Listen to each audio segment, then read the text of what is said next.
굿모닝, 좋은 아침입니다. 특별 새벽기도의 둘째 날이 밝았습니다. 오늘 또 주님이 주시는 은혜 안에서 승리하는 하루 되시기를 소망하며 축복합니다. 오늘 함께 나눌 말씀은 베드로전서 4장 7절부터 10절 말씀입니다. 베드로전서 4장 7절부터 10절 말씀입니다. 만물의 마지막이 가까이 왔으니 그러므로 너희는 정신을 차리고 근신하여 기도하라. 무엇보다도 뜨겁게 서로 사랑할지니 사랑은 허다한 죄를 덮느니라. 서로 대접하기를 원망 없이 하고 각각 은사를 받은 대로 하나님의 여러 가지 은혜를 맡은 선한 청지기 같이 서로 봉사하라. 아멘. 오늘은 우리가 2023년 창립 50주년 기념 및 신년 특별 새벽기도 둘째 날입니다. 오늘은 교회의 사명 중에서 교제, 친교, 코이노니아를 대해서 잠시 같이 말씀을 나누고자 합니다. 예수님을 영접한 사람들, 예수님을 따르는 사람들, 예수 그리스도를 구주로 고백한 사람들이 모인 무리가 교회죠. 근데 그 교회들이 에게 있어서 중요한 것이 또 하나 뭐였냐면 바로 이 친교, 교제, 코이노니아였습니다. 교회가 처음 만들어졌을 때 예수님을 믿고 그들이 교회라는 무리로 모였을 때 그들의 모습에 어떤 모습이 있었냐면 사도행전 2장 42절에 보니까 저희가 사도의 가르침을 받아 서로 교제하며 떡을 떼며 기도하기를 전혀 힘쓰니라. 사도의 가르침을 받아 서로 교제하였다라고 이야기하고 있습니다. 초대교회부터 이 성도들은 모이면 서로 교제하고 서로 떡을 떼고 기도하기에 힘썼다라고 이야기하고 있습니다. 예수님을 믿고 따르는 자들은 교제가 필요했다라고 이야기하고 있고 이것이 바로 또 교회의 사명입니다. 교제를 정의하면 저는 이렇게 정의하고 싶습니다. 빈부귀천 우리의 신분이 어떠하든지 돈이 많든 돈이 없든 가난하든 또 종이든 주인이든 또 유대인이든 이방인이든 아무런 상관없이 인종, 신분, 빈부의 귀천 그 구분 없이 그리스도 안에서 하나가 되는 것이 바로 교제. 그리고 그 하나가 되기 위해서 서로 사랑하는 것이 바로 교제라고 저는 정의하고 싶습니다. 그래서 교제하면 사랑, 서로 사랑하는 것이다. 저는 그렇게 생각하면서 오늘 말씀을 같이 나누고자 합니다. 오늘 본문에서 베드로는 이것을 강력하게 우리에게 권면하고 권고하고 있습니다. 오늘 본문은 베드로가 성도들을 향하여 보낸 편지입니다. 근데 그 당시 이 성도들이 보낸 편지 중에 이 성도들이 처한 현실은 우리가 생각하는 것보다 힘든 상황 가운데 있었습니다. 극심한 박해로 인해서 힘들어하고 있는 상황 가운데 있는 그 성도들을 향하여서 베드로는 편지를 통해서 그들을 위로하고 베드로가 가지고 있는 그들을 향한 사랑을 보여주고 있습니다. 너무나도 힘든 상황 가운데 있었습니다.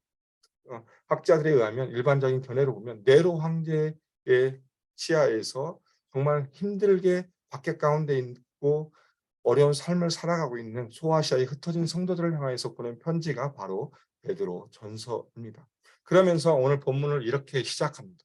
4장 7절에 보니까 만물의 마지막이 가까이 왔다라고 사도 베드로는 이야기해 주고 있습니다. 만물의 마지막, 말세, 세상의 끝.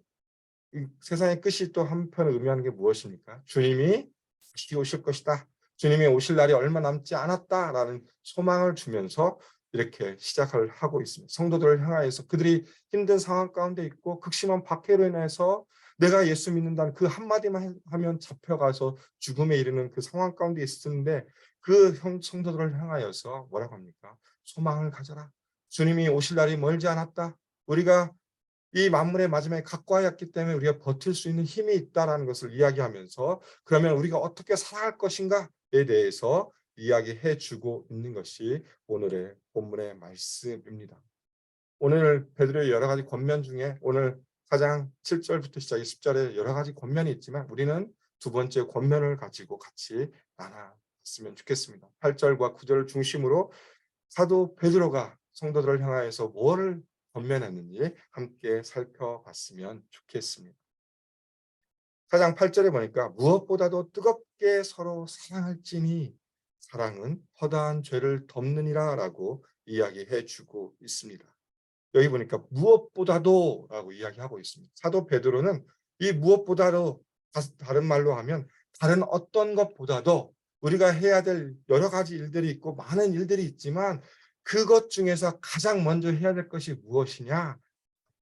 뜨겁게 서로 사랑하는 것이다. 그러면서 무엇보다로 하는 단어를 사용해 주고 있습니다. 우리가 이 땅을 살아가면서 그리스도인을 살아가면서 우리가 해야 될 것들이 많이 있죠. 정말 많은 것들이 있지만 사도 베드로가 봤을 때는 그 모든 것들 중에서 무엇보다도 무엇을 해야 되냐? 뜨겁게 서로 사랑하라라고 이야기해 주고 있습니다. 8절과 9절에 보니까 반복되는 단어가 있습니다.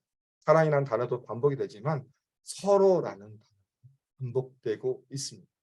8절에 무엇보다도 뜨겁게 서로 사랑할지니 9절에 또 뭐라고 합니까? 서로 대접하기를 원망 없이 하고 하면서 서로 그리스도 안에서 하나의 공동체로서 형제 자매로 모인 우리가 해야 될 것은 서로 사랑하는 것이다라고 이야기하고 있습니다. 사랑은 일방적인 것이 아니라 쌍방적인 것이다라고 이야기해 주고 있습니다. 우리가 살다 보면 사랑을 주는 사람이 있고 사랑을 받는 사람이 있습니다. 그러나 이 사도 베드로의 말은 뭐냐면 우리는 사랑을 주는 자도 되지만 사랑을 받는 자도 되어야 된다.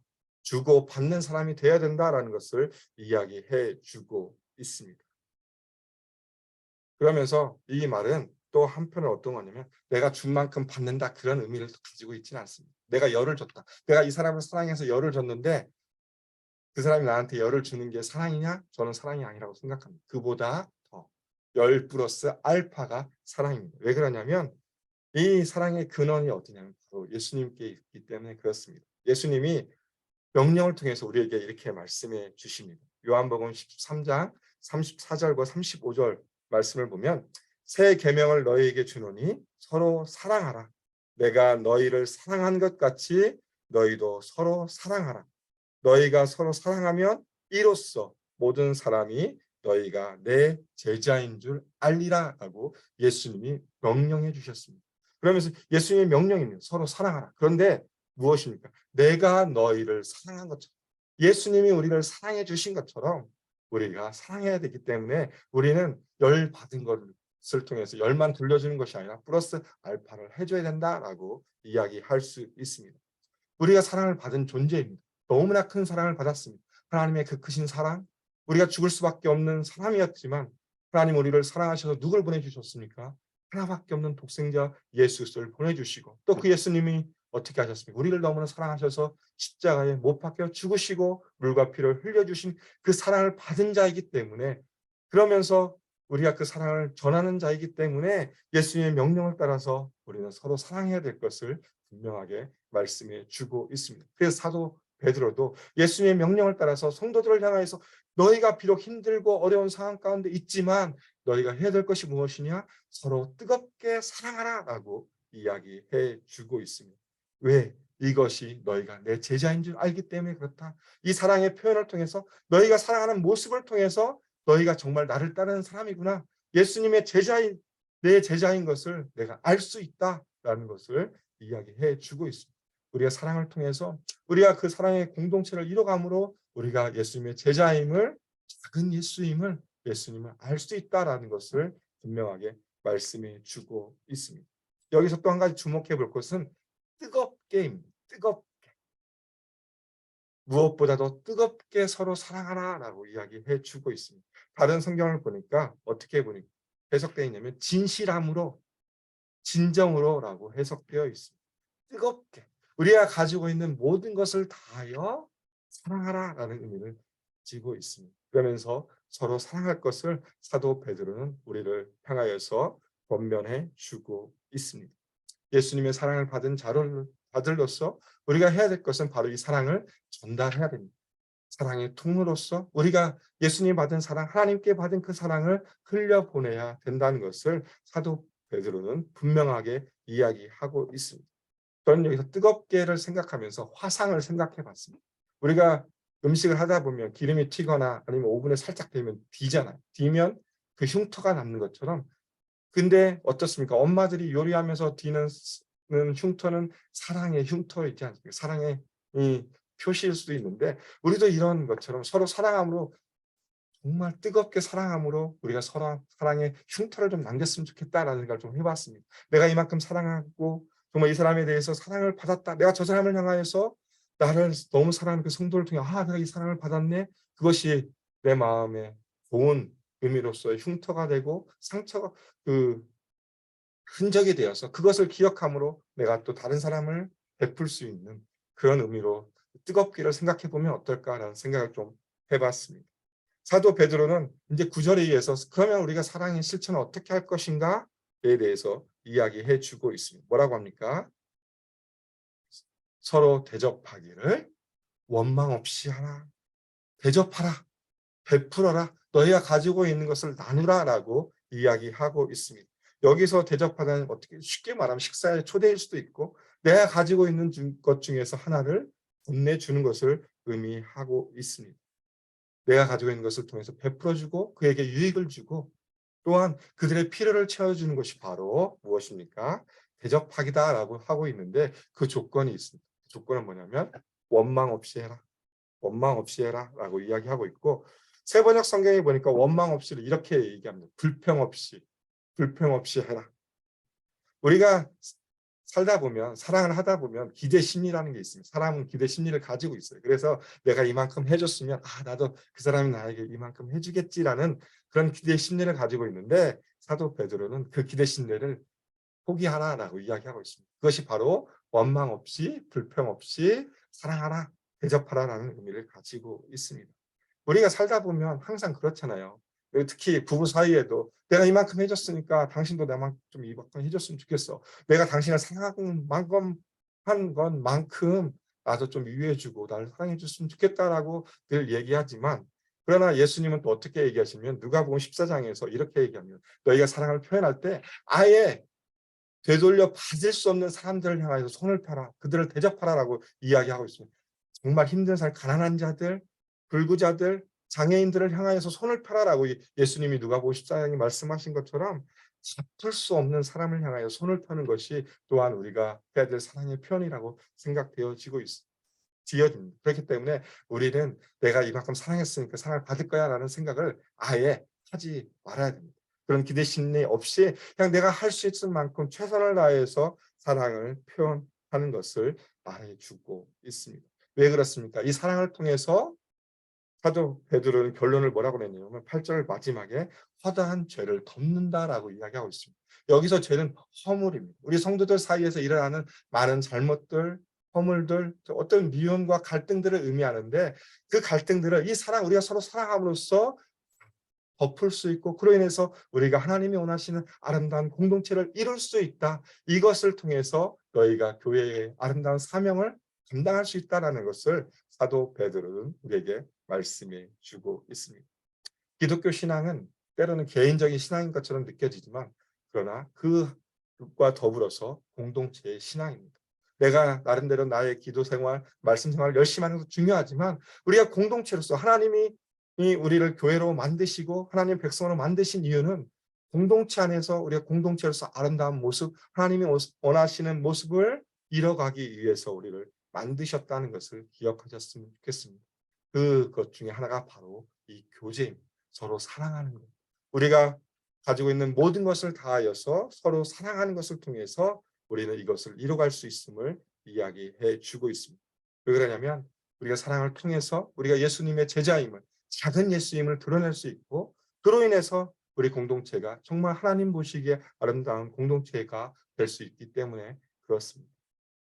시인 하만스타인은 이런 시를 썼습니다. 어떤 시냐면 울리지 않는 종은 종이 아니며 부르지 않는 노래는 노래가 아니고 표현하지 않는 사랑은 사랑이 아니다. 우리가 이 말을 좀 기억하였으면 좋겠습니다. 우리 안에 서로 사랑한다는 것은 결국 표현하지 않으면 그것이 사랑한 것이 아니다라고 이야기해 주는 이 시인의 말처럼 우리가 가지고 있는 사랑, 내 옆에 있는 주위의 사람들을 한번 돌아봤으면 좋겠습니다. 오늘 하루 동안 우리 목장 안에서 또 우리 공동체 안에서 어떤 사람들이 있는지 한번 둘러봤으면 좋겠습니다. 특별히 코로나로 또 플루로 인해서 고생하시는 분들 또 아파하시는 분들을 좀 돌아봤으면 좋겠고 또 투병중의 성도님을 향하여서 손을 폈으면 좋겠고, 또한 내가 생각하다 보니까 오늘은 이분의 생각이 나네, 그런 생각나는 사람이 있다면 그분을 향하여서 전화 한 통화라든지 아니면 조그마한 메시지라도 카톡이라도 한 통을 통해서 우리의 사랑을 표현하는 우리의 하루의 삶이 되었으면 좋겠습니다. 2023년 우리 교회는 회복을 넘어 부흥으로라는 표를 향해 달려갈 것입니다. 우리가 가지고 있는 사랑, 우리가 가지고 있는 이 교제, 이 사랑의 교제도 우리가 팬데믹으로 인해서 위축되었던 것에서 멈추는 것이 아니라 그것을 뛰어넘어서 다시 한번 우리 사랑의 교제를 회복하고 정말 뜨겁게 서로 사랑함으로, 지금도 우리 교회가 사랑이 넘치지만 더 풍성한 사랑이 넘치고 사랑을 통해서 아름다운 교회를 이어가고, 또한 우리가 그리스도의 제자임, 작은 예수임을 드러내는 삶이 되기를, 그리고 아름다운 공동체가 되기를, AKBC 공동체 되기를 주님의 이름으로 소망하며 축복합니다. 기도하겠습니다. 하나님 감사합니다. 오늘 또 말씀을 통해서 우리가 교회의 두 번째 사명에 대해서 살펴보았습니다. 교제, 친교, 코에노니아, 서로 사랑할 것에 대해서 함께 나눴습니다. 하나님, 우리의 상황이 어떠하든지 우리가 서로를 향하여서 예수님께 받은 그 사랑을 전달하는 믿음의 통로로, 사랑의 통로로 하나님 우리를 사용하여 주시며 인도하여 주시고, 우리가 사랑을 표현함으로써 우리가 예수님의 제자임을 드러내고 우리 교회가 하나님 보시기에 가장 아름다운 교회로 세워질 수 있도록 하나님 함께해 주시며 인도하여 주시옵소서. 오늘 하루의 삶을 통하여서 하나님, 우리가 작은 곳에서 우리의 사랑을 표현할 수 있도록 하나님 우리가 함께해 주시고, 또 그것을 통하여서 우리 공동체가 아름답게 세워질 수 있도록 우리를 사용하여 주시며 인도하여 주시옵소서. 오늘 하루의 삶도 주님 앞에 달려있음을 고백합니다. 하나님의 능력을 힘입어서, 예수의 그 보혈의 능력을 힘입어서 하나님 오늘 또 넉넉히 승리하는 삶이 될 수 있도록 하나님 인도하여 주시고, 하나님과 동의하는 삶을 살 수 있도록 하나님 함께하여 주시옵소서. 주님 감사합니다. 예수님의 이름으로 기도드립니다. 아멘. 이 시간 우리 합심으로 같이 기도하겠습니다. 오늘 말씀을 기억하시면서 다시 한번 우리 안에 사랑이 회복되고, 또한 우리 교회가 더욱더 뜨겁게 서로를 사랑할 수 있는 교회로 세워질 수 있도록 위해서 기도 부탁드리겠습니다. 두 번째 기도 제목은 우리 교회 비전입니다. 예수 산책 AKBC 말씀 공동체, 제자 공동체, 미션을 공동체로 아름답게 세워줄 수 있도록 위해서 기도 부탁드리고, 이 일들 가운데 애쓰고 수고하는 모든 리더십들에게 성령의 충만함을 허락해달라고 기도 부탁드리겠습니다. 세 번째 기도해 주실 것은 계속 이어지고 있는 특별 새벽 기도를 위해 기도해 주시고, 또한 말씀을 전하시는 우리 목사님들을 위해서 기도 부탁드리겠습니다. 그리고 1월 8일에 있을 임직식을 위해서 36분의 장로님들, 안수집사님, 권사님들이 새롭게 또 취임하시는데, 하나님 이 임직식을 통하여 다시 한번 우리가 하나님의 은혜를 누리고, 또한 믿음의 결단과를 통하여서 아름답게 몸된 교회를 섬기는 귀한 임직식이 될 수 있도록 위해서 기도 부탁드리겠습니다. 마지막으로 남아공에 선교하시는 김복은 선교사님과 우리 목장에서 후원하고 기도하는 선교사님들을 위해서 기도해 주시고, 주병적인 성도님들, 아픈 지체들을 위해서 합심으로 기도하고 일상의 삶으로 나아가겠습니다. 함께 기도하겠습니다.